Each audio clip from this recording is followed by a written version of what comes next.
Everyone talks about Black Friday like it's some kind of sport, but nobody prepared me for what I saw that morning at Westfield Shopping Center.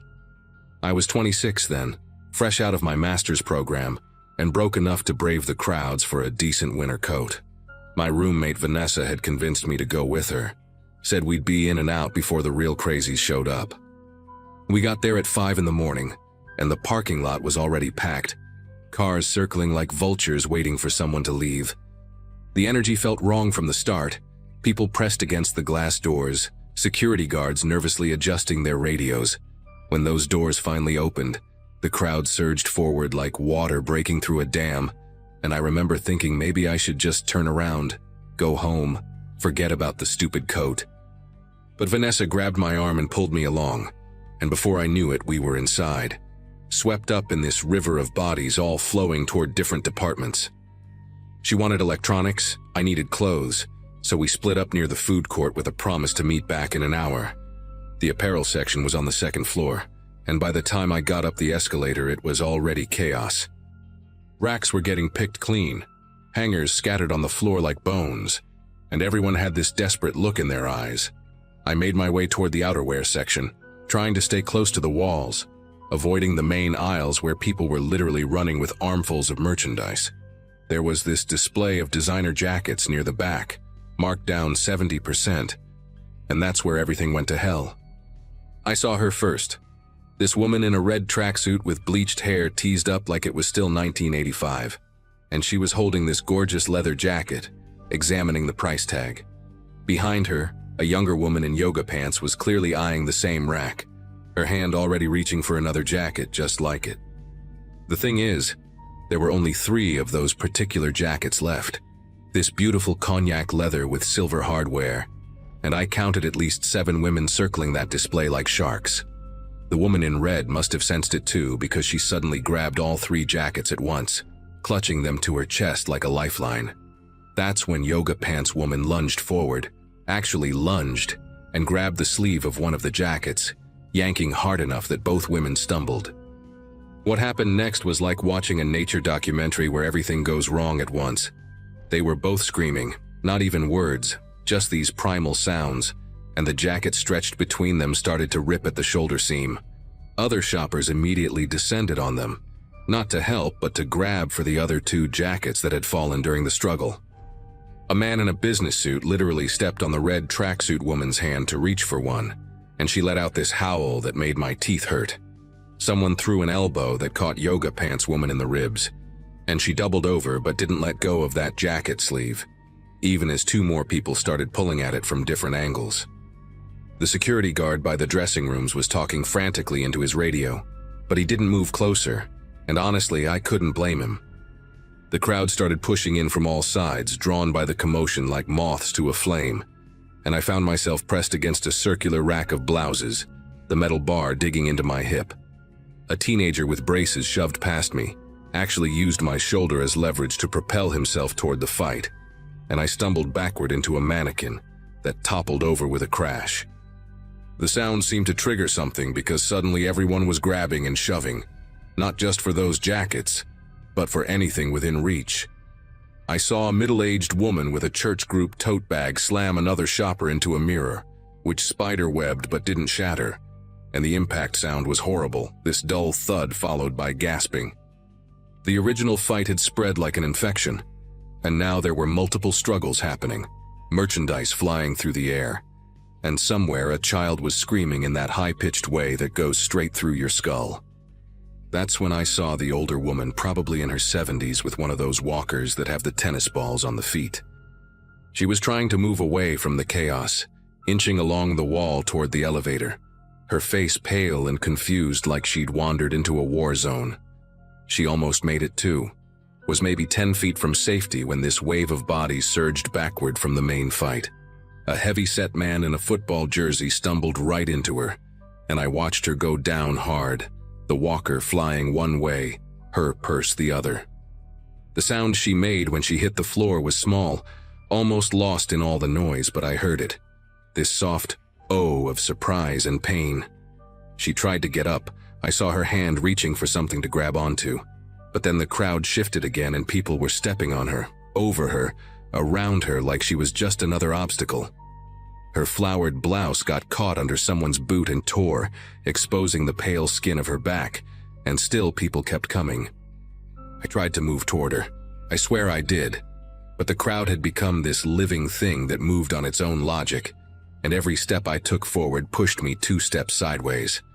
Someone's elbow caught me in the stomach and I bent double, gasping.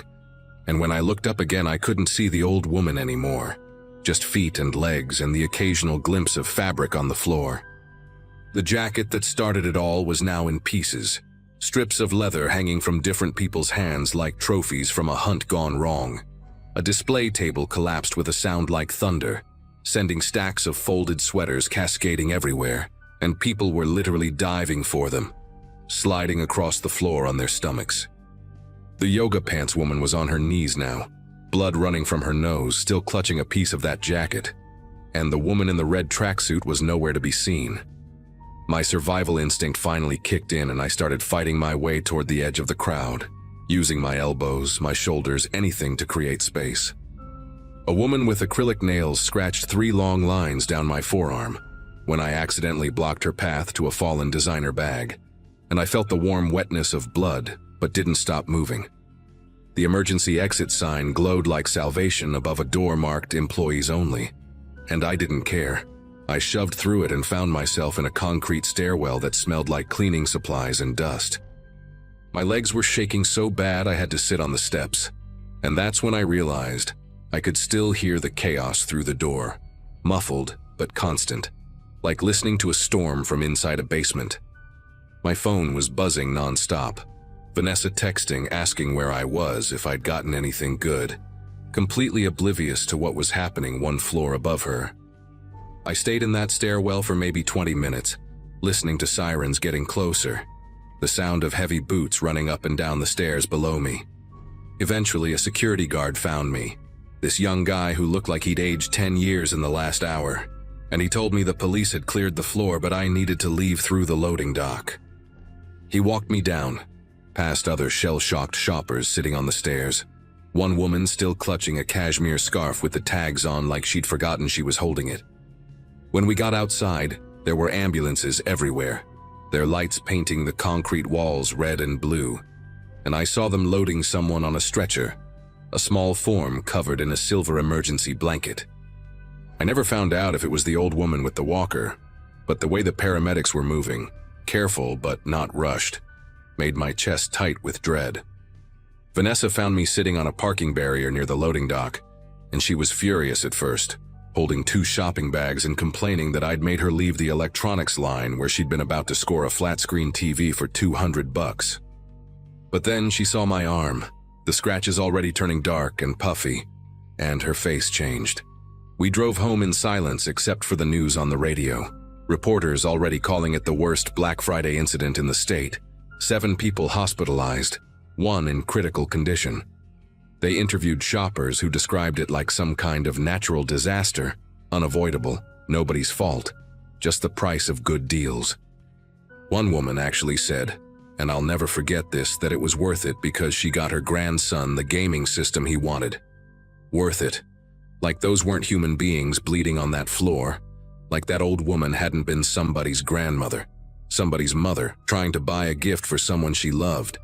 The story made national news for about 2 days before getting buried under some political scandal, and the mall reopened the next morning, like nothing had happened. They put up a small plaque near customer service about shopping safely, and hired more security for the next year. But that was it. I went back once, months later, because I needed to return something Vanessa had ordered online. And when I walked past that apparel section, they'd completely redesigned it. New layout, different lighting, like they were trying to erase what happened there.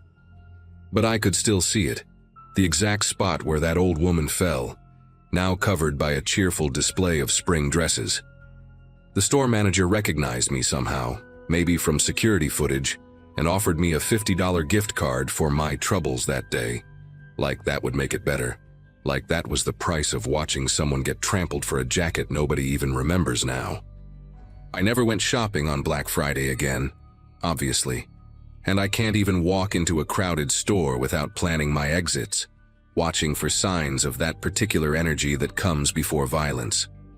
Sometimes I dream about it, not the fighting or the blood, but that soft "oh" the old woman made when she hit the ground, that tiny sound of surprise that someone her age, someone who'd lived through whatever she'd lived through, could still be shocked by human cruelty. Vanessa still goes every year, says I'm being dramatic, that it was a freak accident, but she wasn't there in the middle of it, didn't see how quickly people can stop being people when they want something badly enough. The scratches on my arm healed into 3 thin white lines that I tell people came from a cat, because how do you explain that you got them from a stranger fighting over a designer bag, while an old woman was dying 10 feet away, and nobody stopped to help, nobody even slowed down, because the sales only lasted while supplies did.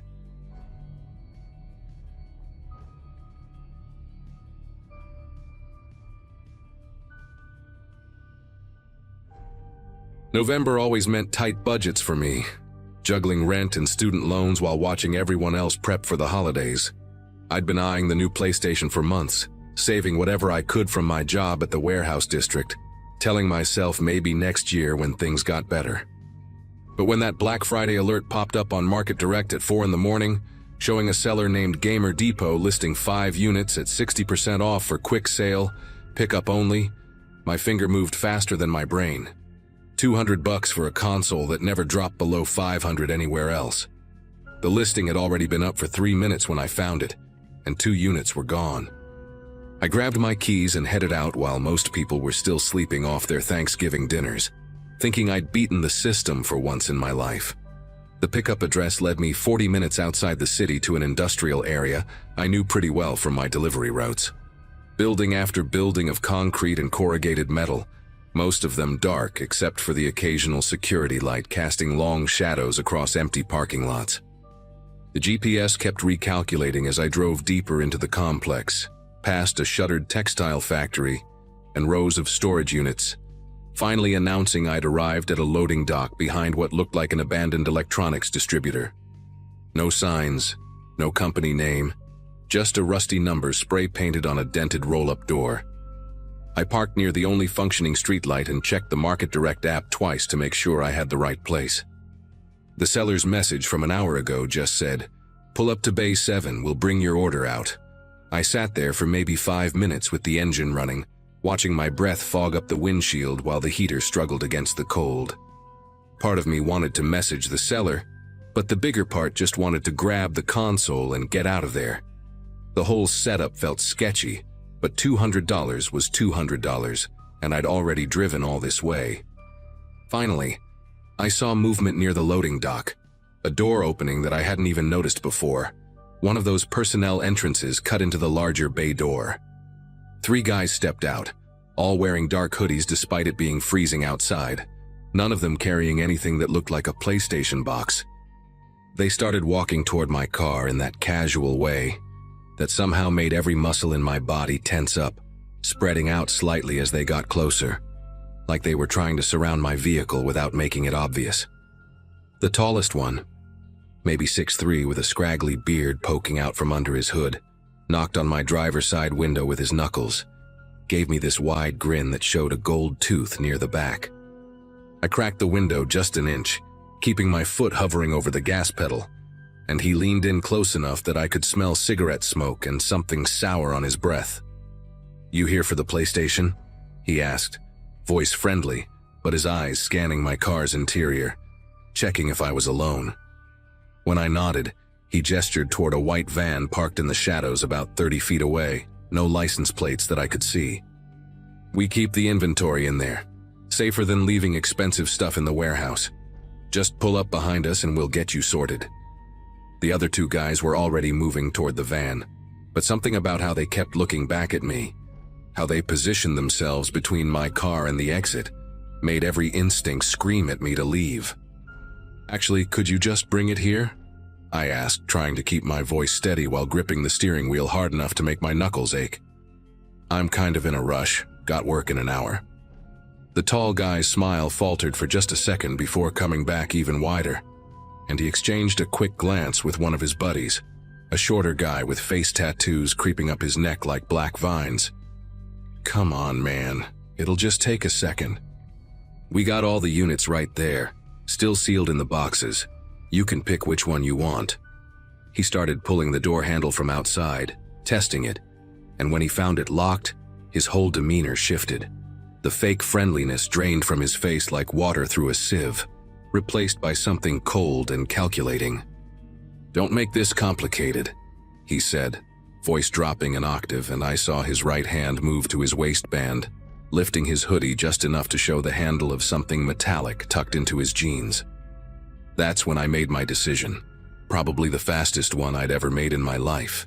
I slammed the car into reverse, tires screaming against the asphalt as I floored it backward, nearly clipping the guy with the face tattoos who had to dive out of the way.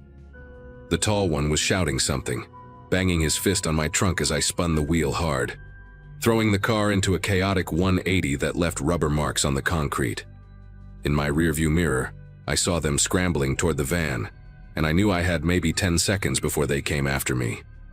The industrial complex was a maze of identical buildings and narrow access roads, and I'd just given up my only advantage of knowing the area from my delivery routes by panicking and taking the first turn I saw, which led deeper into the complex instead of toward the main road. My old Corolla's engine was screaming as I pushed it harder than I ever had, taking corners so fast the whole car tilted on two wheels. Behind me, I could hear the van's engine roaring to life, see its headlights sweeping across the buildings as it lurched into pursuit. They knew these roads better than me. That much became clear when they started gaining ground despite their bulkier vehicle. I blew through a stop sign at a T intersection, choosing left on pure instinct, and found myself in a dead-end loading area surrounded by tall chain-link fences topped with razor wire. The van's lights flooded my mirrors as it skidded to a stop behind me, blocking the only way out. My heart was hammering so hard I could feel it in my throat, taste copper in my mouth as I watched all three of them climb out of the van, taking their time now because they knew I was trapped. But then I remembered something from my delivery days, a detail that might save my life. These old loading areas all had emergency access gates for fire trucks, usually padlocked but with chains loose enough to ram through if you had enough speed. I could see it in the corner of the lot, barely visible in the darkness, a section of fence that looked different from the rest. The three men were walking toward me, spread out in a line, the tall one now openly holding what looked like a knife that caught the light from their van's headlights. I revved the engine, threw it in reverse again, and they actually laughed, thinking I was going to try ramming their van. Instead, I cranked the wheel hard right, building up as much distance as I could in the small space, then shifted to drive and floored it straight at that emergency gate. The impact felt like hitting a wall, the chain snapping with a sound like a gunshot, the fence posts bending outward as my car burst through in an explosion of sparks and twisted metal. The Corolla's front bumper was hanging by a thread, dragging on the asphalt and throwing up a shower of sparks as I careened onto a service road I'd never seen before. My windshield had spiderwebbed from the impact, making it hard to see, but I didn't dare slow down. In the cracked side mirror, I caught glimpses of the van's headlights as it struggled to follow through the destroyed gate, having to slow down to navigate the twisted metal I'd left behind. The service road connected to the main industrial thoroughfare, after what felt like hours but was probably 30 seconds. And suddenly I was merging into early morning Black Friday traffic, regular people heading to regular stores for regular sales, completely unaware that I'd just escaped whatever those men had planned for me. My whole body was shaking so bad I had to pull into a gas station 3 miles down the road just to catch my breath and call the police. The cops took my report, said they'd been tracking similar scams across the state, fake marketplace listings leading people to isolated locations for robberies. They found the loading dock area, found the tire marks and the destroyed fence, but the van and the men were long gone. The detective, an older guy named Brennan with tired eyes and coffee stains on his shirt, told me I was lucky, that most people who fell for these schemes ended up losing their car, their money, sometimes worse. He showed me photos from other cases, people beaten unconscious, one kid who'd been stabbed when he tried to run, a woman who'd been held at knife point while they cleared out her bank account at nearby ATMs. The PlayStation listing had been deleted minutes after I'd escaped. The seller account vanished like it never existed, and Market Direct claimed they had no way to track who'd posted it since the account was created with fake information and accessed through a VPN. I spent $3,000 fixing my car, money I definitely didn't have, but it was still cheaper than buying a new one. The body shop guy whistled when he saw the damage, said it looked like I'd been in a demolition derby, asked if I wanted to file an insurance claim. I told him no, paid cash, didn't want any record of my stupidity following me around.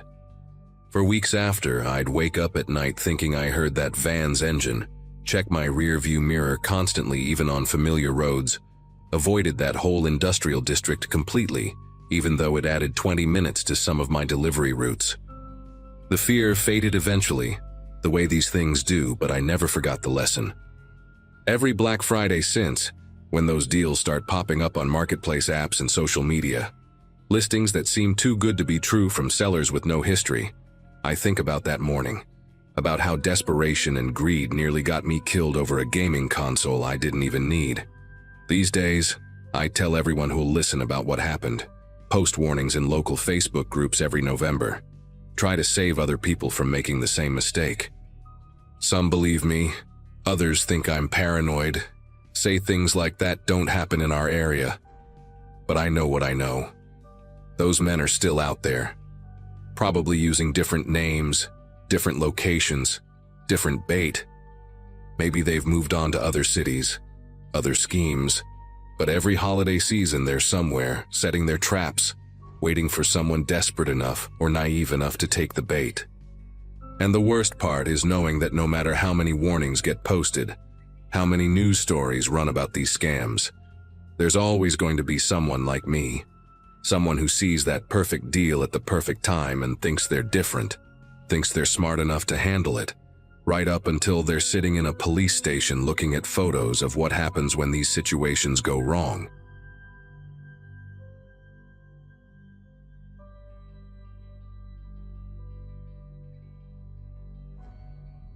My manager badge still had the Thanksgiving gravy stain from when I'd scarfed down dinner in the break room before the Black Friday chaos started.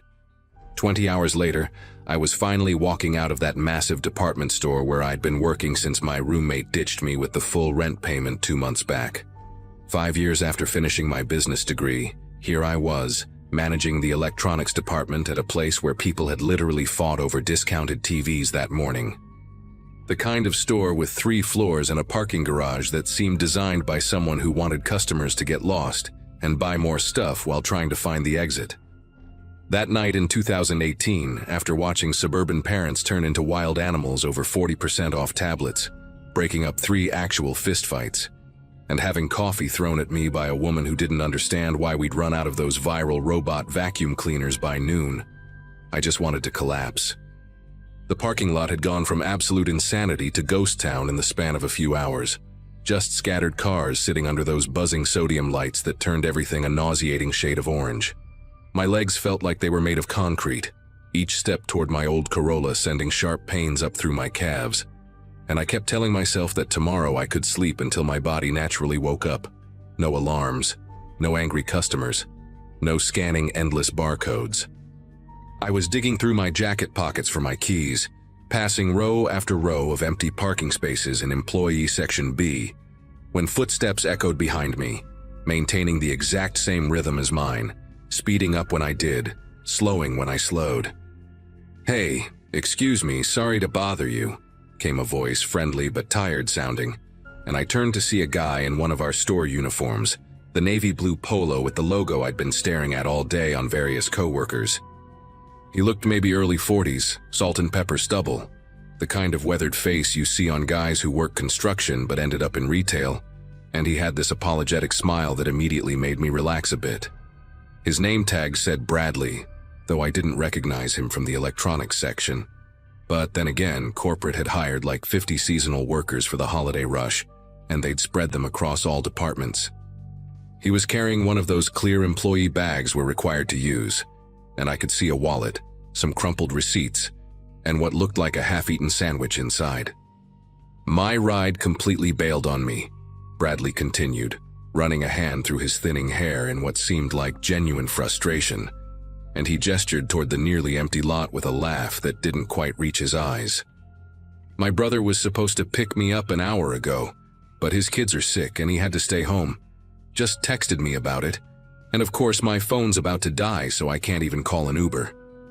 He pulled out an older iPhone with a cracked screen, showed me the red battery icon at 2%, and I felt that familiar pang of sympathy you get for coworkers stuck in bad situations.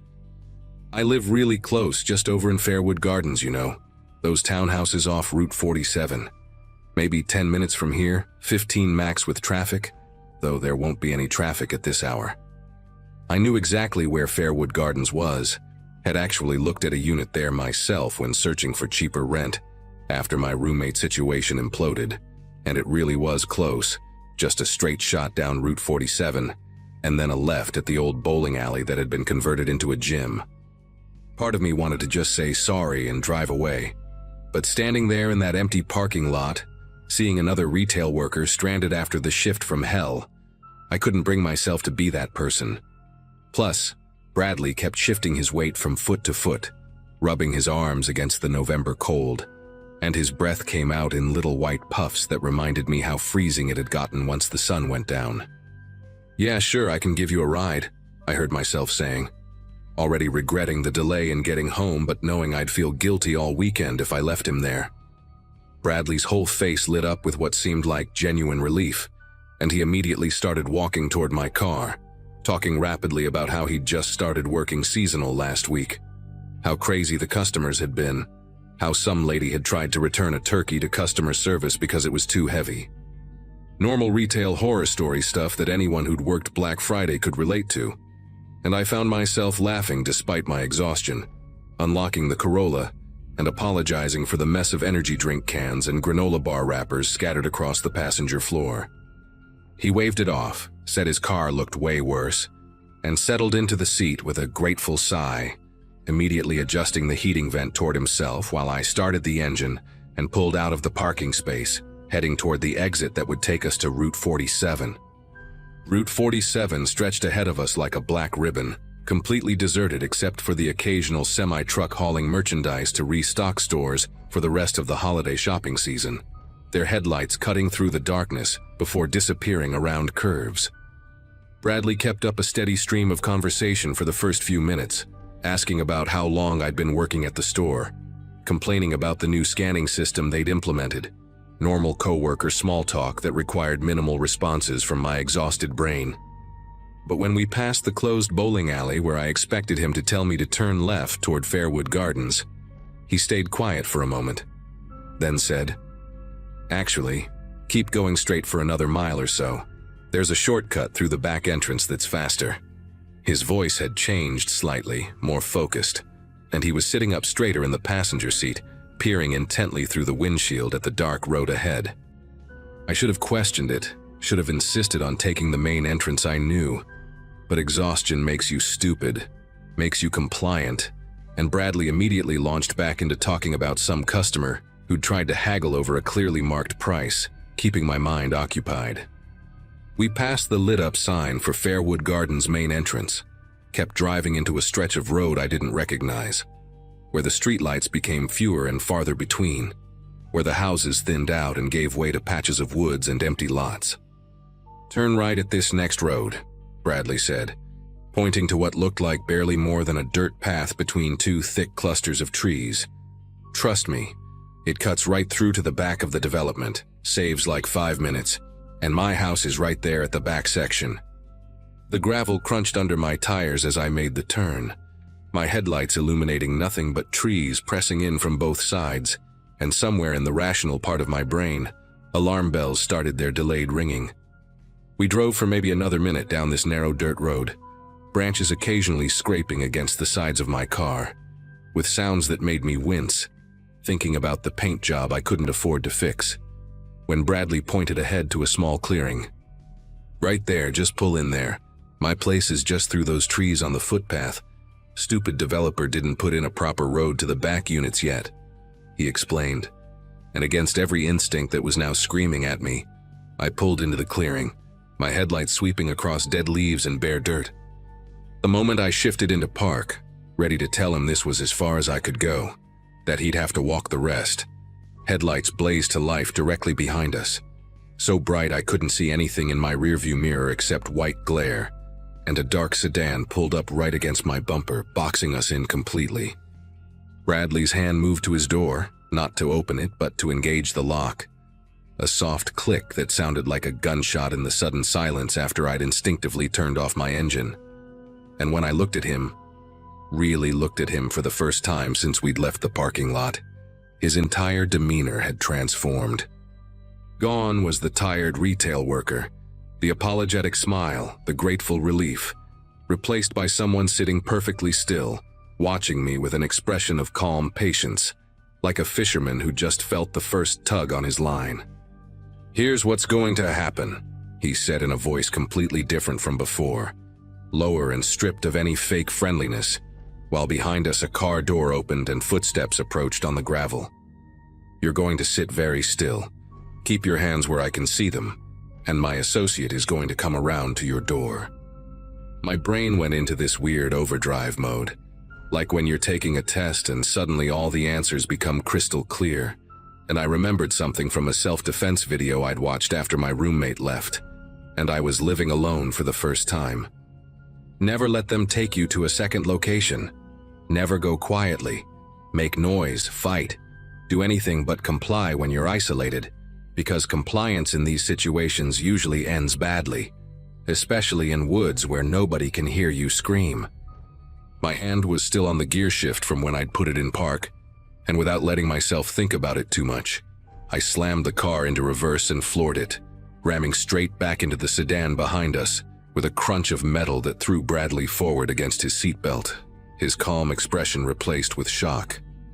The impact wasn't hard enough to disable either car, but it created just enough space, maybe 2 feet, for me to wrench the wheel hard left and slam it into drive, tires spinning in the dirt and gravel as I shot forward at an angle, scraping past the trees with a horrible shriek of metal on bark. Bradley was grabbing for the wheel, but his seatbelt held him back just enough, and I brought my elbow across hard into his face, feeling his nose crunch with a wet snap that splattered blood across the dashboard, his scream mixing with the sound of branches smashing against the windshield as we burst through the undergrowth and back onto the dirt road. Behind us, the sedan's engine roared to life, headlights swinging wildly as they tried to turn around in the tight space, but I had maybe a 30-second head start, enough to reach the main road where there would be other cars, witnesses, safety, my speedometer hitting 60 on a road meant for 25, Bradley moaning and holding his broken nose beside me, and when we finally exploded onto Route 47, I didn't stop until I reached a gas station 5 miles away where I called 911 while Bradley stumbled out and disappeared into the darkness before the police arrived. The cops found the sedan abandoned about a mile from that clearing, stolen from a mall parking lot earlier that day, wiped clean of prints except for a few partials on the door handle that never matched anything in their system. They never found Bradley either, though they discovered the store uniform in a dumpster behind a rest stop, the name tag still attached. And when they pulled security footage from our store, there was no employee named Bradley on any shift that day, just a guy who'd somehow gotten hold of a uniform and waited in that parking lot for someone tired and alone. The detective assigned to my case, a woman with kind eyes who'd seen too much, told me I was lucky, that these kinds of operations usually targeted people during big shopping events when everyone's exhausted and their guard is down, when wallets are full of Black Friday cash, when desperation and kindness make a dangerous combination. I quit the retail job 2 weeks later, couldn't walk through that parking lot without feeling phantom footsteps matching mine, couldn't look at anyone in a store uniform without wondering if they really worked there or if they were just wearing a costume, hunting for their next victim. Found a desk job doing data entry, boring as hell but with normal hours and a secured building with key cards and cameras everywhere. The kind of place where strangers can't just walk in wearing stolen uniforms and false smiles. Sometimes I think about that night, about how close I came to whatever Bradley and his partner had planned in those woods, and I remember the weight of his hand on the door lock, that soft click that changed everything, and I'm grateful for that self-defense video, for the instinct to fight instead of freeze, for the pure luck that my old Corolla had just enough power to ram through their trap and get me home alive.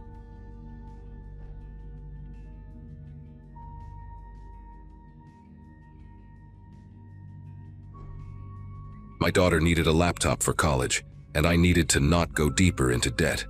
November 2017, the Riverside Plaza advertised a gaming laptop for 70% off, a Black Friday doorbuster that would save me $800 I could put toward her spring tuition. I pulled into the parking lot at 3 in the morning, expecting maybe a dozen early birds, but found 40 people already huddled by the garden center entrance. The main doors had triple that number. I took my place in line, told myself 3 hours in the cold was worth it, and started scrolling through my phone to pass the time. A woman ahead of me had a store map with different departments circled in red marker, and she kept refolding it, studying it like a battle plan. By 5:30, that line had transformed into something I didn't recognize. The 40 people had become hundreds, bodies packed so tight I could feel the breath of the person behind me on my neck. A guy in a football jersey pushed up beside me, talking loudly on his phone about getting 3 tablets for his kids, his elbow digging into my ribs every time he gestured. The crowd stretched back so far I couldn't see where it ended, just waves of people disappearing into the dark parking lot. When security guards appeared inside the store and started walking toward our doors, the entire mass of bodies shifted forward at once. The woman with the map stumbled, caught herself against the glass, and the pressure from behind pushed me into her. The guy in the jersey was practically standing on my heels, and somebody behind him was yelling about their spot in line. At 5:58, 2 minutes before opening, the guards reached for the door locks. The crowd compressed like a spring, and I heard glass creaking under the pressure of bodies. The woman with the map had both palms flat against the door now, trying to keep herself from being crushed against it, and I was trying to help brace her when the locks clicked open. The door swung inward, and she fell forward, disappearing into the store as the crowd exploded through the opening. The guy in the jersey shoved past me, using his shoulder like a battering ram, and the force of people behind me lifted me off my feet. I went through those doors without my feet touching the ground, carried by the mass of bodies like driftwood in a tsunami. Inside was chaos. The careful lanes marked with rope barriers meant nothing as the human flood crashed through them, metal posts clattering to the floor. People were running in every direction, shopping carts ramming into displays, and I heard glass breaking somewhere to my left. I tried to move toward the electronics section, but the crowd had its own momentum, sweeping me sideways toward the clothing racks. A teenager next to me got tangled in a rack of winter coats and went down hard, and I reached for him but got yanked away by the surge. The main wave of bodies was pushing deeper into the store, toward the back where the big-ticket items were stocked, and fighting against it was like trying to swim upstream in rapids. Then the crowd hit a bottleneck at the electronics department entrance and everything compressed. Bodies slammed into my back, crushing me forward into the people ahead, and suddenly I couldn't expand my chest enough to breathe properly. My ribs felt like they were bending inward, and each breath came in short, painful gasps. Someone fell near my feet, and I tried to step around them, but there was nowhere to move, no space between the bodies, and more people kept pushing from behind. The person on the ground was screaming, a horrible muffled sound, and I could feel them thrashing against my legs trying to get up. But the crowd kept moving, kept pushing, and I felt my foot come down on something soft that shouldn't have been there. The screaming changed pitch, became more desperate, and I tried to shift my weight, but the mass of bodies had me pinned in place. A woman next to me was hyperventilating, her eyes wide with panic, clutching at anyone within reach. Her fingernails dug into my arm as she tried to pull herself up higher, trying to get above the crush, but there was nowhere to go. The crowd had become a single organism, pulsing and swaying with its own terrible rhythm, and we were just cells being pushed through its body. I saw a man ahead of us go down, pulled under by someone grabbing his jacket, and the crowd closed over him like water. The person under my feet had stopped screaming, but I could still feel movement down there, weak attempts to push against the weight above them. My vision started going gray at the edges from the pressure on my chest, and I realized with absolute clarity that I might die here, trampled to death over a laptop sale, and my daughter would have to identify my body. Survival instinct took over. I started throwing elbows, hard, not caring who I hit, just trying to create space to breathe. The woman with her nails in my arm wouldn't let go, so I twisted sharply and heard her cry out as she lost her grip. I pushed against the person in front of me with everything I had, using them as leverage to keep from being pushed down myself. The mass was slowly flowing through the electronics entrance, and I let myself be carried, focusing only on staying upright. Each step was a fight to maintain balance, to not trip over whatever was on the floor. I kept my arms up near my chest, creating a small pocket of space to breathe, and stopped trying to help anyone else. You can't save anyone when you're drowning yourself. The electronics section opened up slightly, and people scattered toward different displays, the crushing pressure finally easing. I stumbled sideways into a tower of boxed printers, knocking several to the floor, and used the moment to gulp air into my burning lungs. My whole body was shaking, adrenaline making my heart pound so hard I could hear it over the shouting and crashes around me. Behind us, at the entrance we'd just come through, I could see people still trapped in the bottleneck, faces purple with pressure, hands clawing at the air. Someone was definitely down in there. I could see a gap in the crowd where bodies weren't quite touching the floor, like a pothole in the human river. Security guards were trying to push through from the side, but they couldn't even get close to whoever was underneath. I abandoned any thought of finding that laptop. Nothing in that store was worth what I'd just experienced, what I'd done to survive it. My shoe felt wrong when I stepped, sticky on the bottom, and I didn't want to think about why. I started working my way toward the emergency exit I'd spotted near the television displays, moving diagonal across the flow of people still pouring in. A man was dragging a huge flat-screen box across the floor, knocking people's legs out from under them, completely oblivious to the chaos he was adding to. Near the emergency door, an older woman sat on the floor against the wall, holding her wrist at an odd angle, tears streaming down her face while everyone just stepped around her. I helped her to her feet with my good arm, the other one throbbing where the panicked woman's nails had broken skin, and we pushed through the emergency exit together. The alarm screamed as we burst into the cold morning air, but it was barely audible over the sirens already approaching. 3 ambulances were pulling into the parking lot, and I could see more emergency lights coming down the access road. The older woman leaned against the building's brick wall, cradling her broken wrist, and asked me if I'd gotten what I came for. I just shook my head, couldn't find words to explain that I'd nearly killed someone with my feet, that I'd chosen my life over theirs in that doorway. She nodded like she understood anyway, like maybe she'd done something similar in there. We waited in silence for the paramedics, watching more people stumble out of various exits, some carrying merchandise, others carrying injuries, and a few being carried by others. Later, I found out 2 people died that morning at Riverside Plaza. A 43-year-old man had a heart attack in the crush near electronics, and a 19-year-old college student was trampled at the garden center entrance where I'd gone through. The news called it a tragic accident, showed security footage of the crowd surge that looked like a tidal wave of bodies, and interviewed the store manager who kept saying they'd followed all safety protocols. I never told my daughter why I came home empty-handed that day, just said the crowds were too crazy, and ordered her laptop online instead, paying full price on a credit card I couldn't afford. She thanked me for trying, completely unaware that her old man had stood on another human being to stay alive, that I'd felt someone's ribs bend under my weight and kept walking anyway. I still shop on Black Friday sometimes, but only online. When I see those doorbusters advertised, the 70% off deals that seem too good to pass up, I remember the weight of all those bodies, the pressure that turned people into animals, turned me into something I didn't recognize. I remember the woman with the map who disappeared through those doors first and wonder if she made it out okay, if she got whatever she'd circled on that paper. Most of all, I remember that soft give under my foot, the muffled screaming that stopped too soon, and how easy it was to choose myself when survival was all that mattered.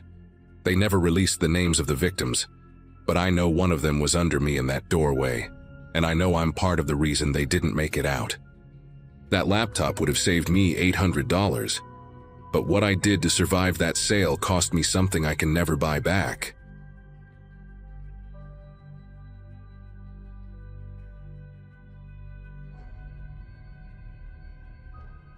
Owning a small boutique means most days are predictable, quiet even.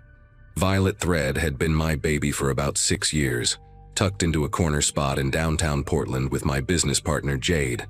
We sold curated vintage pieces and some local designer stuff. And honestly, we were happy with our little niche. Then one random Wednesday in 2022, I posted a video on TikTok showing this incredible collection of vintage leather jackets we'd just acquired, and the thing exploded. Like 2 million views in 3 days kind of exploded. Suddenly we had people messaging us from across the country, asking if we'd hold items, if we shipped internationally when our next sale was. Jade and I decided to go all in on Black Friday that year.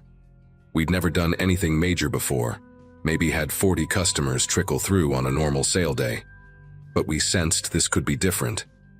Still, nothing prepared me for what I saw when I pulled up to the shop at 4 a.m. that Friday and found a line of people wrapped around the entire block, past the coffee shop, past the bookstore, some of them holding folding chairs and thermoses.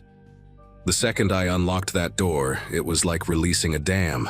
Bodies poured in, voices overlapping, hangers scraping, and within 10 minutes our tiny checkout counter had a line stretching to the back wall. People were getting antsy. Some were just dropping their stuff and leaving, and I felt this sinking dread that our big break was about to turn into a total nightmare. Jade was ringing people up as fast as she could, and I was trying to help, but we only had 2 registers and it wasn't nearly enough. She disappeared into the back office for maybe 2 minutes, came out looking relieved, and said her cousin who worked in retail management was sending people over from some temp agency he used for emergencies like this. I didn't even ask questions. About 20 minutes later, 3 people walked in wearing black shirts and lanyards, saying they were from FlexStaff Services. There was this young guy named Josh, who looked like he'd rather be anywhere else, an older man named Raymond who'd clearly worked retail before, and a woman who introduced herself as Christine. She had dark hair pulled into a tight bun, wire-frame glasses that kept slipping down her nose, and this weirdly calm, practiced smile that made me feel like she'd worked 1,000 Black Fridays. I gave them the fastest crash course in history, showed them our register system, how to package items, where the bags were stored. Christine asked a ton of questions, way more than the other 2. Stuff about our return policy, whether we accepted international credit cards, if we had a limit on transactions. At the time, I just figured she was being thorough, maybe even a little too eager. But I was so grateful to have someone who seemed competent that I didn't think twice about it. We split up the registers. Jade took the main counter up front. I took the smaller one near the dressing rooms, and we set up a folding table in the middle of the store where Raymond and Josh could ring people up using our 2 backup tablets connected to Square. Christine said she'd float and help bag items keep the line moving, answer questions. For the first couple hours, it actually worked. The line was moving, people were buying armfuls of stuff, and the energy in the store was electric instead of angry. I was in this zone where I wasn't even really looking at faces anymore, just scanning tags, swiping cards, stuffing tissue paper into bags, thanking people on autopilot. Around 11 a.m., I noticed Christine had set up her own little station near the vintage denim section in the back corner. She'd pulled over one of our small side tables and had this compact card reader sitting on it, one of those portable square things that connects to a phone. When I caught her eye, she smiled and said something about helping move the line faster since people were clustering in that area anyway. It made sense. People were grabbing jeans and jackets from that section, and she was right there to check them out instead of making them walk all the way to the front. Efficiency. That's what I thought it was. I saw her ring up maybe 12 people over the next hour. She had this smooth routine down, chatting with customers, complimenting their choices, and then pulling out her card reader with this little apologetic laugh about how old school it looked compared to our regular system. She'd swipe their cards, hand them a receipt from a little portable printer she had in her bag, and send them on their way with their items wrapped in our signature purple tissue paper. Couple of times I saw her tapping on her phone between customers, and I assumed she was processing the payments, making sure everything synced up. She looked legitimate. She acted legitimate. And honestly, I was too slammed to pay close attention. The day was a blur of transaction after transaction, and by the time we finally locked the doors at 8 p.m., I was so exhausted I could barely see straight. We'd made more in one day than we usually made in a month. The temp workers helped us straighten up a bit, and then they left. Christine was the last one out, and she actually thanked me for the opportunity, said she hoped we'd call flex staff again if we ever needed help. I remember she had this firm handshake and direct eye contact, the kind that makes you trust someone without even knowing why. Saturday morning came with a phone call that made my stomach twist. It was 9 a.m. and I was still in bed, absolutely wrecked from the day before, when my phone started vibrating across the nightstand. Unknown number. I almost didn't answer, but something made me pick up. The woman on the other end was crying, her voice high and panicked, and it took me a second to understand what she was even saying. She'd been in the store yesterday, bought a leather jacket and 2 pairs of jeans, paid at a register in the back corner. When she woke up this morning and checked her bank account, it was completely empty. Not just the amount she'd spent at our store, but everything. Her checking account, her savings, all of it drained overnight. She was sobbing, asking me what kind of scam we were running, threatening to call the police and report us for fraud. My heart was pounding so hard I could hear it in my ears. I kept trying to calm her down, telling her there had to be some mistake, that we were a legitimate business and this made no sense. She said she had the receipt, it had our store name on it, and she'd paid with her card at our location. I asked her to describe who checked her out, and the second she said, a woman with glasses and dark hair in a bun, my entire body went cold. I told her I'd call her back, threw on clothes, and drove to the store faster than I probably should have. Jade was already there doing inventory, and when I told her what happened, her face went white. We pulled up our sales records from Friday, went through every single transaction logged in our system. The woman's name was on there, sure enough, a purchase for $247. But when we looked at the payment details, the transaction showed as completed through my register, not through any station in the back corner. Except I didn't remember ringing her up. I didn't remember her at all. We checked the other registers, checked Raymond and Josh's tablet sales, went through everything twice. Her transaction was there, marked as paid and closed, but something about it felt wrong. The timestamp showed 11:23 a.m., right around when I'd noticed Christine setting up in the back. Then my phone rang again. Different number, different woman, same exact story. She'd shopped yesterday, paid in the back corner of our store, woke up to find her account emptied. Then another call, then another. By noon, we had 6 people calling us, all of them hysterical, all of them saying the same thing. They'd paid at a register in the back, handled by a woman with glasses and dark hair, and now their accounts were destroyed. One guy said his credit card company flagged 17 fraudulent charges overnight, all to random overseas accounts. A younger woman said someone had tried to withdraw cash from an ATM in Brooklyn at 3 a.m., and she lived in Portland and had never been to New York in her life. Jade called the temp agency while I dealt with the flood of panicked customers.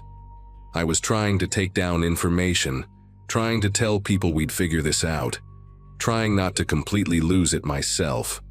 When Jade hung up the phone, her face had this gray, hollow look that made my chest tighten. She said the number for flex staff services was disconnected, just a recorded message saying the number was no longer in service. She tried Googling the agency and there was nothing. No website, no reviews, no business registration, nothing. It was like the company didn't exist. I asked about her cousin, the one who supposedly sent the temp workers, and she pulled out her phone with shaking fingers and called him right there on speaker. He answered on the second ring, sounded confused about why we were calling. When Jade asked him about the temp workers he'd sent over, there was this long pause. Then he said he hadn't sent anyone. He didn't know what we were talking about. He'd been out of town for Thanksgiving and hadn't talked to Jade in over a month. She insisted someone had called claiming to be from him, and he just kept saying no, that wasn't him. He never made any calls. The realization hit us both at the same time. Nobody sent those workers. They just showed up, walked in like they belonged, and we let them. We called the police and 2 officers showed up around 2 p.m. They took our statements, looked at our security camera footage, And that's when things got even worse. Our cameras covered the front entrance, the main register area, and the dressing rooms, but we'd never installed one in that back corner where Christine had set up. Budget cuts from a couple years ago, we'd only kept the most essential angles covered. The footage showed her arriving, showed her moving around the store, showed her talking to customers, but there was nothing clear enough to really identify her. She'd positioned herself perfectly in the one blind spot we had. The officers took notes, said they'd file a report, and mentioned this sounded like a skimming operation they'd been tracking across several states. Apparently there'd been similar incidents at pop-up markets and busy retail locations. Always someone posing as temporary help, always using personal card readers to steal information. They said the devices she used probably had skimmers built in, copying card data and PINs while looking like normal transactions. One officer, this older guy with a thick mustache, said the sophisticated ones could even print legitimate-looking receipts, so nobody suspected anything until it was too late. He said Christine, or whoever she really was, probably had all that card data uploaded to servers overseas within hours, sold on the dark web by midnight. The next week was absolute hell. We had 43 people total who came forward saying they'd been victims, and that was just the ones who shopped at our store. The police said Christine and her crew, because they were certain now that Josh and Raymond were part of it too, had likely hit other locations that same weekend. Our business insurance didn't cover this kind of fraud, and legally we weren't liable since the customers had willingly handed over their cards, but that didn't matter. Our reputation was destroyed.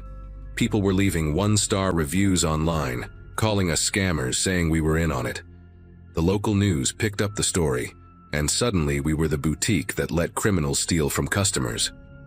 Jade and I spent hours every day on the phone with victims, with our bank, with credit card companies, with lawyers trying to figure out what we could even do. We offered refunds to everyone affected even though we'd already paid out to our suppliers and barely had the cash flow to cover it. We just wanted to make it right somehow, even though none of it was really our fault. I kept replaying that day over and over, seeing Christine's calm smile, her careful questions, the way she'd positioned herself exactly where we couldn't see her clearly. The whole thing had been planned down to the last detail. One of the victims, a woman named Heather who'd lost nearly $8,000 between her checking and savings, became obsessed with tracking Christine down. She started her own investigation, spent hours on forums and Facebook groups dedicated to fraud victims, and actually found 2 other people from different cities who described the exact same woman hitting their workplaces during busy sales. One was a bookstore in Seattle, another was a farmer's market in Sacramento. Same description, same setup, same devastation left behind. Heather compiled everything into this massive document and sent it to the FBI's Internet Crime Complaint Center, convinced that if enough people reported it, someone would actually do something. The police had basically told us these people were ghosts, that they used fake identities and burned them after each job, moving to a new city and starting over with different names. They said our chances of finding her were almost zero. That reality was crushing. Knowing that someone could just walk into your life, destroy everything, and disappear like smoke. I started having nightmares about it, dreams where Christine would come back and I'd recognize her too late, or where I'd see her face in crowds and lose her before I could do anything. About 5 months later, in April, I got a call from a detective in Phoenix. He said they'd arrested a woman named Claire Drummond, along with 2 male accomplices, for running a nearly identical scam at an electronics retailer during their spring sale. When they searched her apartment, they found equipment for making fake employee badges, multiple card skimmers, burner phones, and a laptop with spreadsheets containing thousands of stolen credit card numbers. They also found wigs, different sets of glasses, and clothing in various styles. The detective said when they showed her our security footage, she didn't deny it. She actually laughed and said she'd hit over 60 locations in 3 years, mostly during major shopping events when stores were desperate for extra help and too busy to do proper background checks. She and her crew would research stores ahead of time, figure out which ones went viral or had big sales coming up, and just walk in pretending to be from temp agencies. Most places were so overwhelmed they didn't question it, She said the key was confidence and timing. Act like you belong, show up when chaos is already happening, and people will believe whatever you tell them. The arrest didn't undo the damage, but it felt like something. Claire Drummond was facing federal charges, and the detective said she'd likely spend years in prison given the scale of what she'd done. A lot of the victims would never see their money back. The card companies and banks were still fighting about liability, and plenty of people's credit was wrecked for years. Violet Thread survived, barely. Jade and I had to take out a loan to cover the refunds and keep the business afloat, and it took almost 2 years before our reviews started recovering. We installed cameras in every corner of the store, implemented a strict policy about only using our registered employees, and I became that paranoid owner who double-checks everything. Even now, 3 years later, I get anxious during busy sales. Every time someone pulls out a card, there's this split second where my brain goes into panic mode. I watch transactions like a hawk. I verify every employee personally, and I never ever let anyone set up their own station without me standing right there. What Christine, or Claire, or whatever her real name was taught me is that trust is a weapon. She knew exactly how to use it, and she knew that in moments of chaos, people drop their guard. The scariest part wasn't even the theft itself. It was how easy it was. How she just walked in, smiled, asked the right questions, and we handed her everything she needed to destroy people's lives. That's what keeps me up sometimes. Not what happened, but how simple it was to make it happen.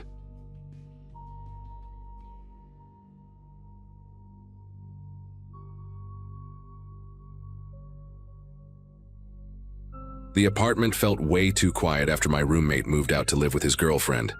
That was probably the real reason I got obsessed with upgrading my entertainment setup. My TV sat on this wobbly stand with built-in speakers that sounded like tin cans, and suddenly having the whole place to myself made me notice how bare everything looked. I'd been working help desk support for about a year since finishing my IT certificate program, finally making enough to stop worrying about every dollar, and I figured treating myself to something decent was overdue. Black Friday in 2023 came around, and I spent most of that night glued to my laptop, scrolling through deals and comparing specs. TechSavvy's website had this home theater system listed, normally $1,200 but marked down to $350. The discount seemed almost ridiculous, but I went through everything carefully. Checked the URL twice, verified the security badges, read through customer reviews. It was definitely the legitimate site, not some knockoff domain trying to scam people. My cursor hovered over that purchase button for at least a minute while I second-guessed myself. But everything checked out. The company was real, the reviews were positive, and people were posting photos of their actual deliveries. I clicked it. 11:30 at night, confirmation email hit my inbox immediately with tracking info and an order number. Delivery window was 3 to 5 business days. I actually felt giddy, like I'd beaten the system somehow. Called my buddy Kevin right after to brag about the deal, and he was so jealous he already started planning a movie marathon at my place once I got it set up. The next few days dragged on forever. I kept refreshing that tracking page obsessively, watching the package icon creep closer to my city, then my neighborhood. When Thursday came and I got a text saying delivery would happen between 2 and 6 that afternoon, I left work early, told my supervisor I had a dentist appointment. There was no way I was missing this delivery and having to deal with rescheduling or driving across town to some pickup location. I got home around 1:30 and spent the next few hours doing absolutely nothing productive, just pacing around, checking my phone every 10 minutes, looking out the window at every engine sound that passed by. The building I lived in was one of those older complexes with exterior stairs and individual entrances, so I could see the parking lot pretty clearly from my living room window. Around 4:15, this white cargo van pulled into the lot. It had magnetic signs on the sides that said Tech Savvy Express Delivery in blue lettering, and I felt this surge of excitement. Finally. The driver got out and I got a good look at him through the window. Tall guy, maybe 6'2", wearing a navy polo shirt with the Tech Savvy logo on it and khaki pants. He had this build that suggested he spent time at the gym, broad shoulders and thick arms. His hair was buzzed short, and he wore these wraparound sunglasses even though it was overcast. He pulled a large box out of the back of the van and headed toward my building. I opened the door before he could knock, probably looking way too eager. He gave me this friendly smile and said, "Delivery for apartment 2C, home theater system?" His voice was deep and steady, professional.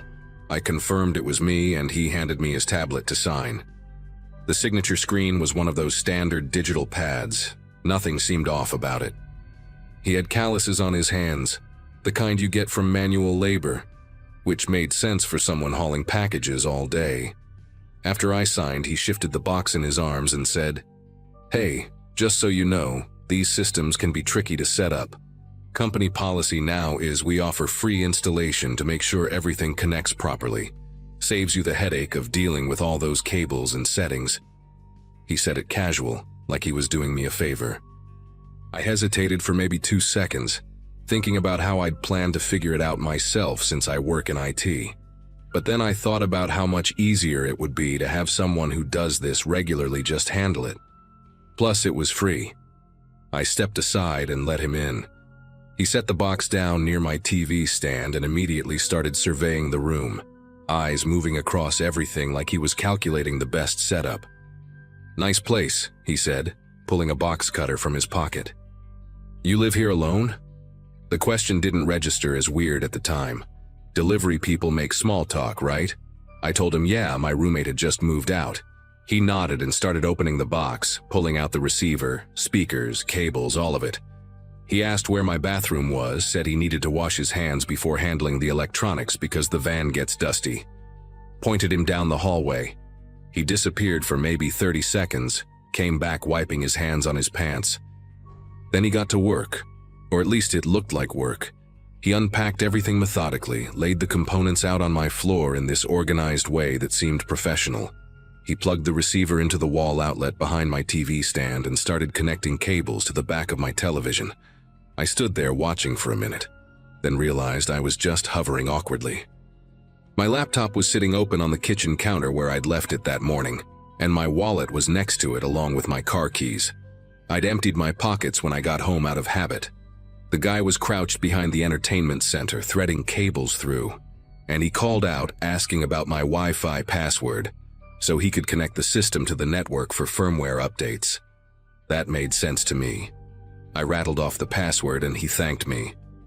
Then he said he needed to grab some additional connectors from the van, that the box was missing a component. Said it would just take a minute. I told him no problem and he headed out the door. I heard his footsteps going down the exterior stairs, heard them fade into the parking lot. That's when the silence hit me. Not the peaceful kind, but the kind that makes your brain start working overtime. I walked over to the window to see if he was coming back, just out of curiosity. The white van was gone. Completely gone. I stood there staring at the empty parking space where it had been, trying to process what I was seeing. Maybe he parked somewhere else? Maybe he needed to move the van for some reason? But even as I thought it, I knew something was completely wrong. I turned around and my eyes went straight to the kitchen counter. The spot where my laptop had been was empty. Just the power cord lying there. My wallet, gone. My car keys, gone. For a few seconds I couldn't move, couldn't think.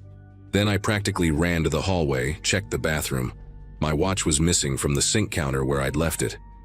I went into my bedroom and my backup phone that I kept charging on my nightstand was gone too. The guy had moved through my apartment like he had a mental checklist. The home theater system was still there, half unpacked, cables everywhere. I grabbed my phone from my pocket, the only thing he hadn't gotten because it was on me, and my hands were shaking so bad I could barely unlock it. I called TechSavvy's customer service number, the one from their website, got through to someone after navigating their automated menu. I explained what happened, talking fast, probably not making complete sense. The representative went quiet for a second, then asked me to describe the driver again. I did. Tall, muscular, buzzed hair, wraparound sunglasses, navy polo with the logo. She put me on hold. When she came back, her voice had changed, gotten more serious. She said they had no delivery scheduled to my address that day. Said they don't do installation services at all, never have. Their drivers drop packages at the door, get a signature and leave. That's it. The van, the uniform, the tablet, all of it was fake. I felt like the floor dropped out from under me. She stayed on the line while I processed it, then told me I needed to call the police immediately and file a report. She also said this wasn't the first time they'd heard about something like this, that scammers had been intercepting legitimate orders somehow and showing up before the real delivery. I hung up and dialed 911, explained the situation to the dispatcher. They sent an officer out within 20 minutes. He was this older cop with gray hair and a tired expression, like he'd seen every variation of human garbage behavior. He took down all the details, asked me to describe the guy again, wrote everything in his little notepad. When I mentioned the magnetic signs on the van, he nodded slowly. Said those are easy to get made online, people use them for all kinds of scams. He asked if I had security cameras. I didn't. He asked if any neighbors might have seen the van or gotten the plate number. I told him I'd check but doubted it. The officer was honest with me in a way that somehow made it worse. He said chances of recovery were slim. Guys like this, they plan everything out. They're in and out fast, and by the time anyone realizes what happened, they're long gone. He told me to cancel my credit cards immediately, change all my passwords, and keep an eye on my bank accounts for any suspicious activity. The laptop was what killed me the most. I had work files on there, personal stuff, photos. The wallet had $200 cash, my debit card, my license. The car keys meant I couldn't even drive anywhere to deal with this mess. I asked the officer what I was supposed to do now. He said file the report, contact my bank and credit card companies, get my locks changed in case the guy made copies of my apartment key when he went to the bathroom. That thought hadn't even occurred to me yet. I felt sick. This stranger had been alone in my hallway. Probably went through my bedroom too, while I stood there like an idiot, watching him pretend to hook up cables. After the officer left, I called my apartment management and explained the situation. They sent a maintenance guy out that same evening to change my locks, which cost me $120 I didn't really have at that moment. I spent the rest of the night on my phone, which thankfully had enough battery, canceling cards and filing fraud alerts. My bank was helpful at least, said they'd monitor my account and reverse any unauthorized charges. I called Kevin and told him everything.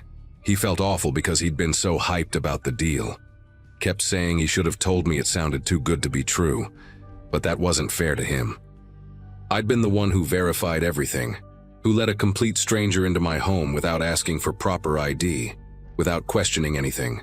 The real delivery from Tech Savvy showed up on Saturday, 2 days later. An actual driver in an actual company truck asked me to step outside for the signature and left the box right there on my doorstep. Refused to even come near my door. I couldn't blame him. I never got my stuff back. The police report went nowhere. Just another file in a system overloaded with cases that never close. My laptop was gone forever along with everything on it. Had to use my tax refund that year to replace it. The $200 cash was just gone. Getting a new license meant a trip to the DMV and sitting there for 3 hours. My car sat in the parking lot useless until I could afford to get new keys made from the dealership, which ran me another $240 because of course it did. The worst part wasn't even the money or the inconvenience. It was realizing how easily I'd been played. This guy read me perfectly, knew exactly what to say, how to act, what details would make me trust him. The professional demeanor, the uniform, the tablet, the casual small talk. He'd done this before, probably done it a dozen times. I was just another mark on his list. Now when I order anything online, I make the driver leave it outside. I don't care if it's pouring rain or if the box is massive. They can set it down and walk away. I'll drag it inside myself once they're gone. And I tell this story to anyone who will listen, because if it stops even one person from making the same mistake I did, then maybe it's worth reliving the embarrassment. Trust your instincts, verify credentials, and never let strangers past your threshold no matter how legitimate they seem. That $350 deal ended up costing me close to $2,000 when everything was said and done, not counting the stuff I lost that I can never replace.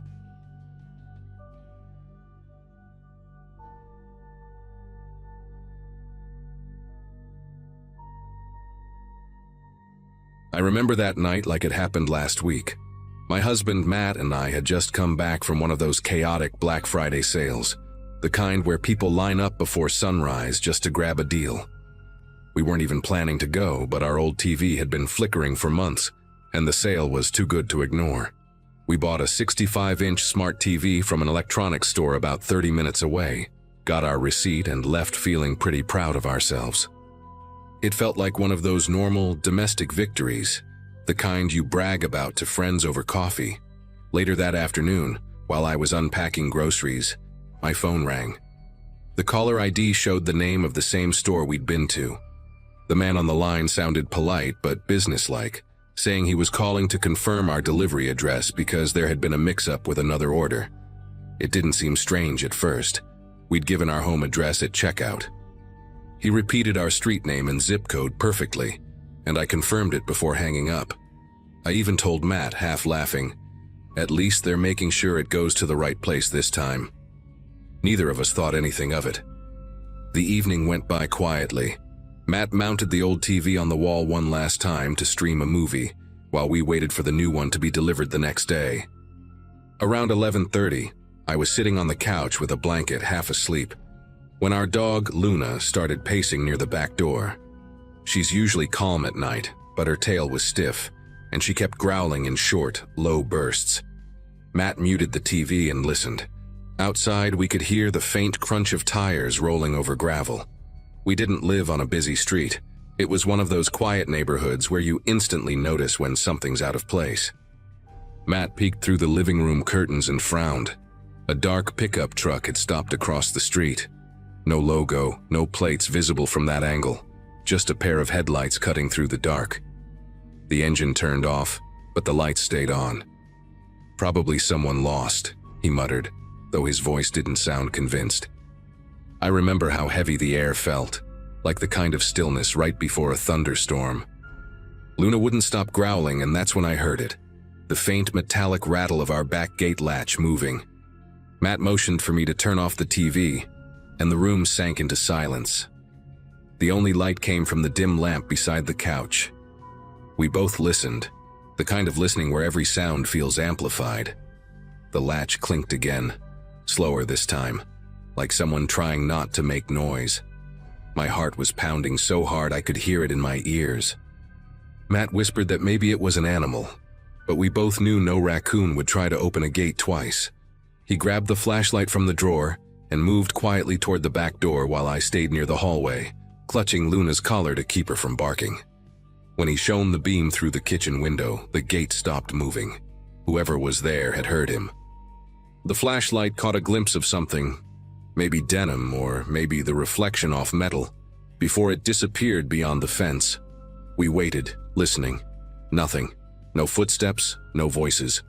The silence stretched until it almost felt unbearable. After a few minutes, Matt opened the door just enough to peek out, the cold air rushing in. He said the gate was open a few inches, swinging slowly. I told him to come back inside and lock it, which he did, double-checking the deadbolt before pulling the blinds shut. We sat together on the couch after that, neither of us talking much. The truck was still parked out front, lights off now, but we could see its shape in the faint glow of the street lamp. I thought about calling the police, but Matt didn't want to overreact. "If they're still there in 10 minutes, we'll call," he said. Those 10 minutes dragged on like an hour. Luna had stopped growling, but she stayed alert, ears twitching at every sound. Then, as if on cue, the truck's headlights blinked on again. It rolled forward slowly, stopping right in front of our driveway this time. Matt stood up, tense, and I grabbed my phone. Before I could even unlock it, we heard the gate again. This time, it wasn't the latch, but the hinges creaking open fully. The back motion sensor light turned on, flooding the yard in pale light. For a split second, I saw a silhouette near the shed, a tall figure motionless like it was staring straight at the house. Then the light went off, and everything went black again. I called 911 right away, my hands barely steady enough to type the passcode. The dispatcher answered fast, and I tried to explain that someone was in our backyard. She asked if they'd entered the house, and I said no, but they were close. She told us to stay inside, lock all doors, and wait for an officer. While I was still on the line, Matt went to grab the baseball bat he kept by the front door. The dispatcher asked if we could see the intruder. I told her no, just the truck still idling in front. She said a patrol car was on the way. Those next few minutes felt unreal. We didn't speak, just listened. The sound of footsteps moved along the gravel path behind the house, slow, deliberate. Then came a metallic clink, like someone brushing against the shed door handle.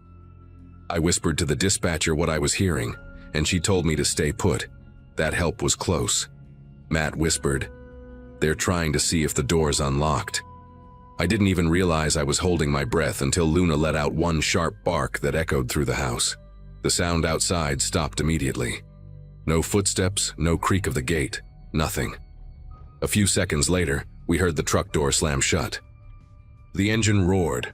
Tires screeched against the road, and the sound faded into the distance. We didn't move until we saw red and blue lights reflecting through the front window. When the police arrived, 2 officers searched the yard.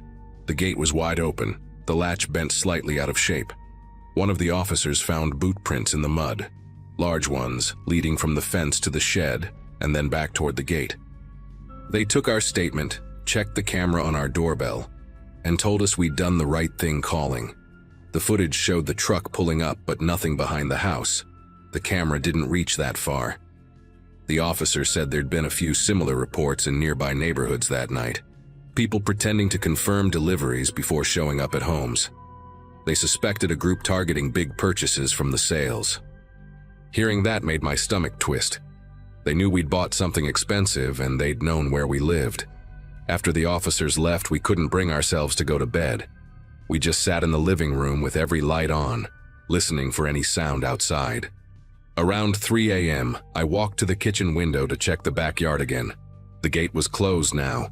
One of the officers must have done it, but something caught my eye near the shed. A small white sticker on the wood, barely noticeable in the dim porch light.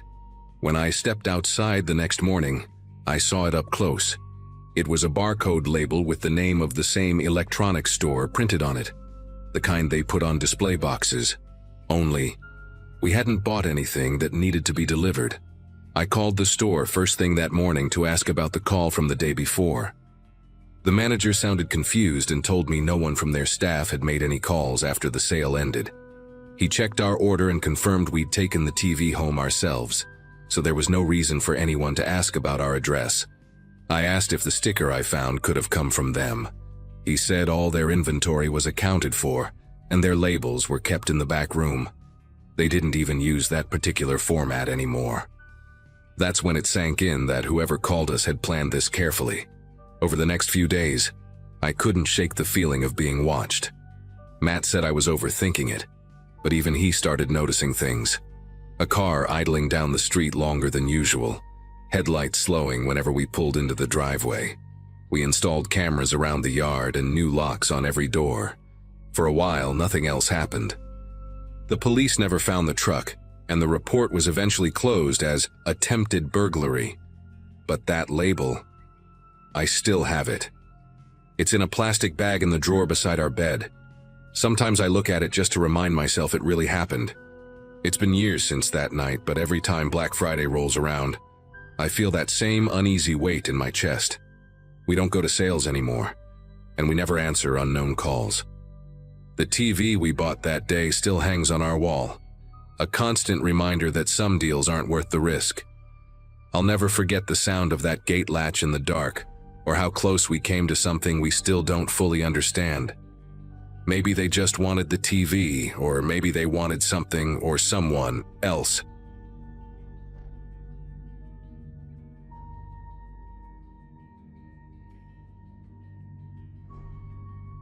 I had been scrolling through secondhand listings all week, hunting for a good Black Friday deal that didn't feel like a scam.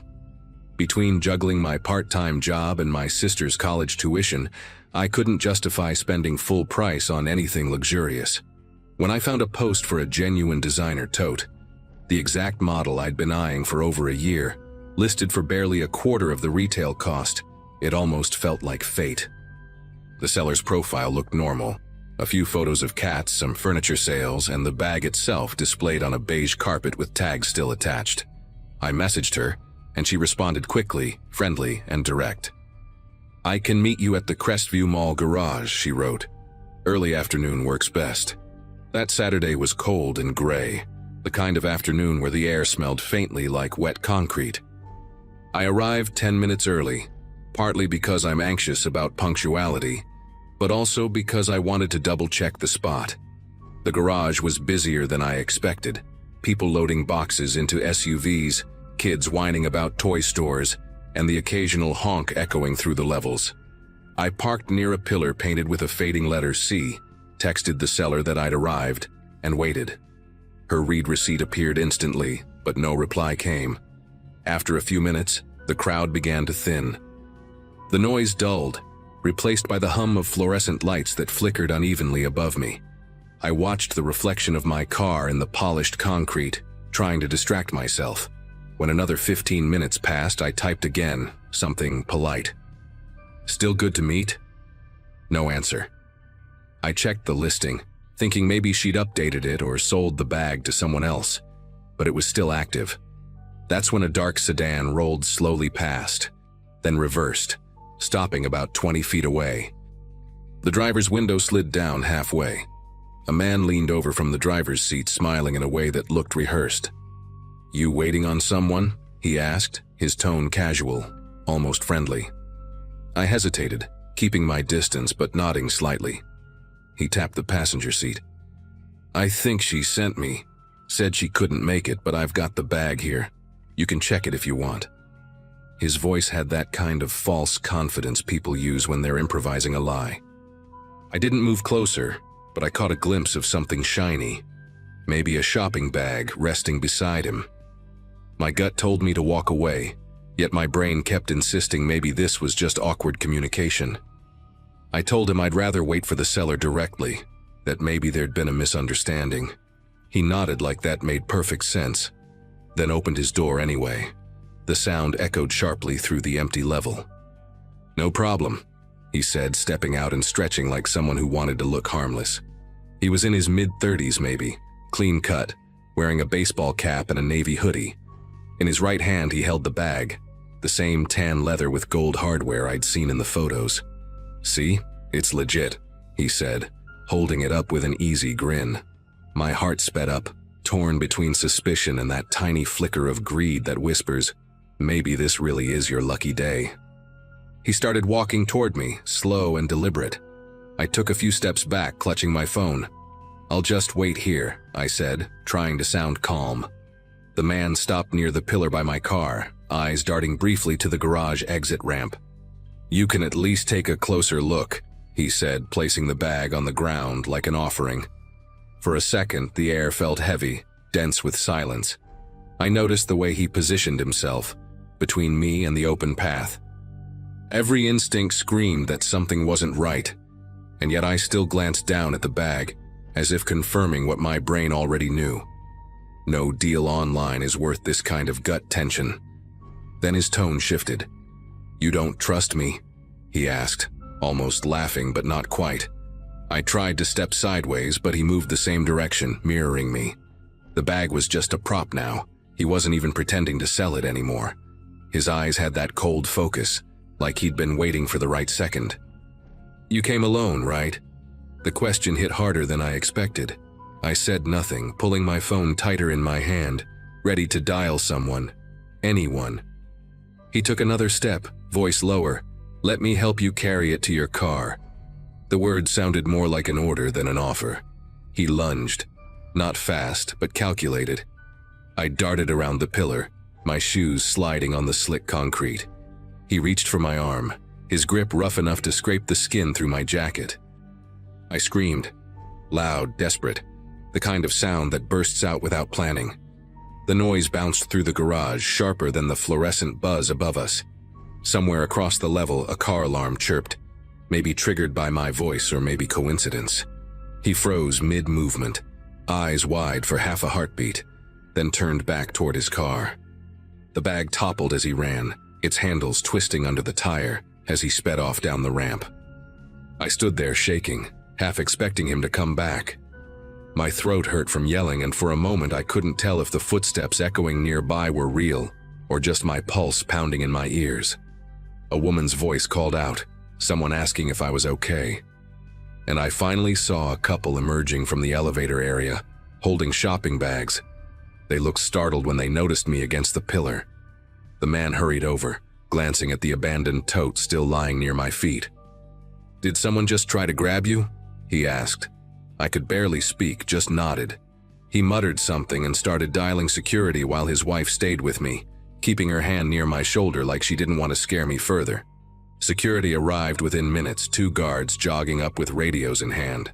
I gave them the best description I could. Dark sedan, mid-30s, navy hoodie, baseball cap. One of them knelt by the bag, opening it cautiously with gloves on. Inside wasn't a designer label, just an old purse stuffed with newspapers and a small GPS tracker taped to the lining. Seeing that thing made my knees buckle. Whoever he was, he hadn't been improvising.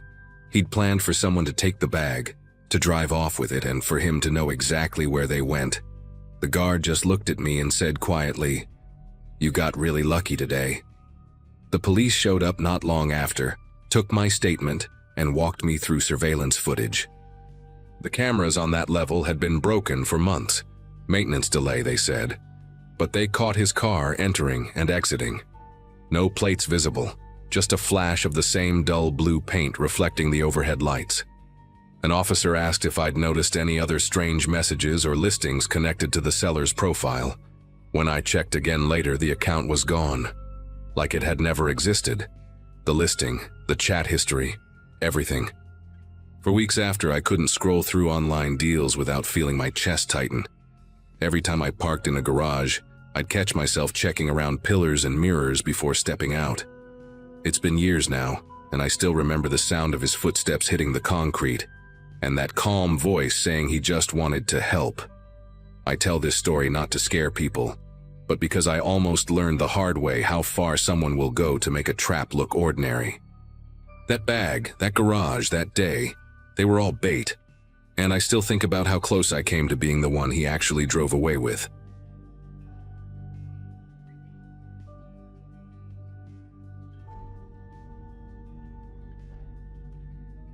Black Friday has always been chaos where I live, but that year, I decided to brave it anyway because my old headphones had finally given up. I remember being half awake, running on cheap coffee and the thrill of maybe catching a deal. The mall was a madhouse. People shouting, carts bumping into each other, security trying to keep some order while pop music blared over the speakers. I remember thinking the air smelled like perfume, plastic, and sweat. I ended up in line at an electronics store, holding a box of wireless headphones I didn't even plan to buy. But they were half off, and it felt like winning a small battle. The cashier who rang me up looked young, maybe mid-20s, with messy blonde hair and a small scar along his left eyebrow. His name tag said Derek. He was talkative in a way that caught me off guard. He asked if I'd been waiting long, joked about surviving the storm, and told me he'd been working since 4 a.m. He didn't seem creepy or anything, just tired but friendly.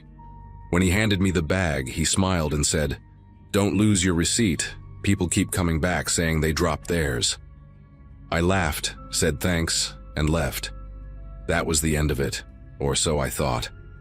That night I got home around 6, still buzzing from the chaos of the day. I lived alone in a small second-floor apartment near the highway.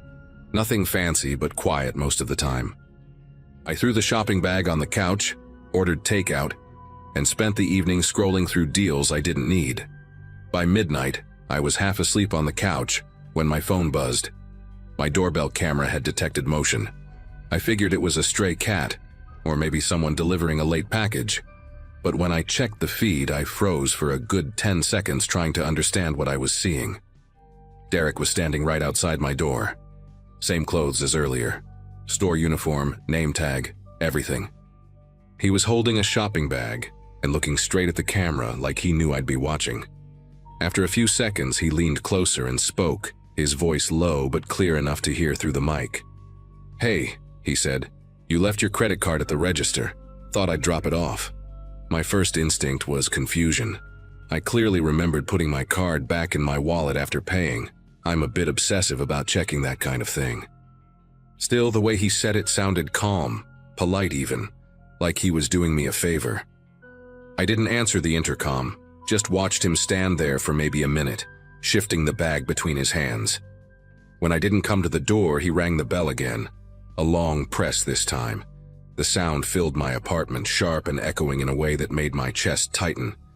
I typed a quick message to a friend, just a casual, "Hey, weird question, can a cashier track your address?"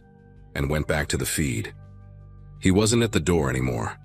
The camera showed only the hallway light flickering and the faint outline of the bag sitting on the floor near my welcome mat. I didn't move for several minutes, just stared at it, waiting for something else to happen. Eventually, I checked my wallet. Card right there, exactly where it should be. That's when my heart started pounding for real. I locked every window, double-checked the door, and sat back on the couch with my phone in hand. When I looked at the feed again, the bag was gone. He must have come back to take it while I wasn't looking. The next morning, I called the store. I tried to sound calm, like I was just clearing up a misunderstanding. The woman on the phone put me on hold, came back after a few minutes and said no cards had been reported missing, and no employees were authorized to visit customers outside of work. I asked if Derek was working that day, and she hesitated before saying, "We don't have anyone by that name here." She sounded sincere, but I could hear the uncertainty in her voice, like she was checking and not finding what she expected. She said she'd talk to her manager and call me back. She never did. That night, I rewatched the footage again, trying to convince myself it had been some mix-up. Maybe he'd given me a fake name at the register. Maybe he'd quit right after his shift. Maybe I was overreacting. But when I paused the video at the right second, I noticed something strange. His name tag looked slightly different than I remembered. The logo wasn't the same. It looked older, faded, like an old version of the store's branding. I even Googled images from previous years to compare. The uniform he wore hadn't been used by the company for almost a decade. That detail started eating at me. I couldn't stop thinking about it while getting ready for bed. I told myself maybe I was remembering wrong, that maybe the store still had leftover uniforms lying around. But when I checked the timestamp on the video, I noticed something even more unnerving. The camera's date reset itself right after that clip. Everything recorded after midnight was missing. Just a gap, like the system had rebooted on its own. I hadn't touched the settings. Had never done that before. The following evening, I stopped by the mall again just to see for myself. The electronics store was there, same spot, same layout. But the cashier station where Derek had been was now closed off with a sign that read, "Under renovation."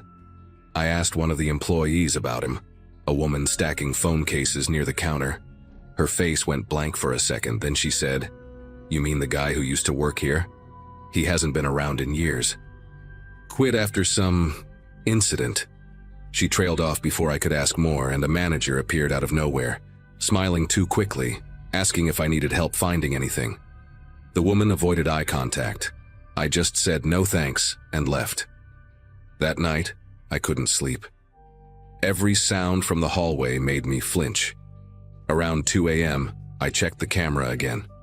The timestamp was correct this time, and everything looked normal, until a motion alert popped up. I tapped the live feed and saw the bag again, the same one from before, sitting in the same spot outside my door.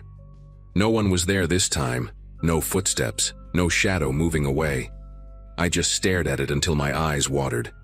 When I finally got up the nerve to open the door, the hallway was empty. The bag was filled with shredded paper. I moved out 2 weeks later. The management company probably still has my forwarding address, but I never updated the camera account. Sometimes I still get motion alerts from that old place. Random pings in the middle of the night. I don't open them anymore. The thumbnail always looks the same anyway. Someone standing close to the lens just out of focus, holding a shopping bag.